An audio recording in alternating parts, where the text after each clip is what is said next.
एक पादरी को एक अमीर जोड़े ने अपने घर पर रात्रि भोज के लिए आमंत्रित किया।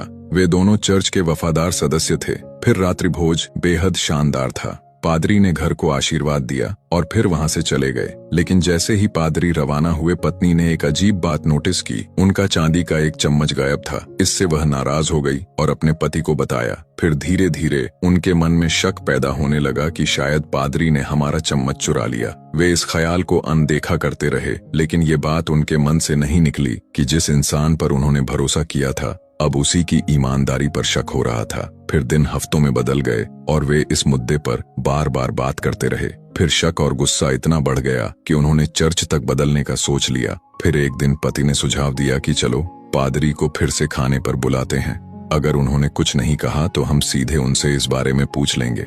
फिर उन्होंने पादरी को दोबारा आमंत्रित किया और पादरी ने खुशी से नेवता स्वीकार कर लिया। लेकिन इस बार डिनर टेबल पर वातावरण तनावपूर्ण था। फिर पत्नी ने साहस जुटाया और सीधा सवाल किया, पादरी जी कृपया सच बताइए, क्या आपने हमारा चांदी का चम्मच चुराया था? पादरी मुस्कुराए और शांत स्वर में बोले, मैंने वह चम्मच आपकी बाइबल के अंदर रख दी थी, यह देखने के लिए कि आप उसे पढ़ते हैं या नहीं, और शायद अब मुझे जवाब मिल गया है। ये सुनते ही पति पत्नी स्तब्ध रह गए। उन्हें समझ आया कि बाइबल तब की वैसे ही बंद पड़ी थी। कई हफ्तों से उन्होंने उसे छुआ तक नहीं था। वे इतने व्यस्त थे दूसरों पर शक करने में कि खुद का आत्मनिरीक्षण करना ही भूल गए। कहानी की सीख, हम अक्सर दूसरों पर जल्दी शक करते हैं, जबकि सच्चाई हमारे भीतर ही छुपी होती है। जो बात हमें कचोटती है वह हमारी खुद की ही लापरवाही और निष्क्रियता का नतीजा हो सकती है।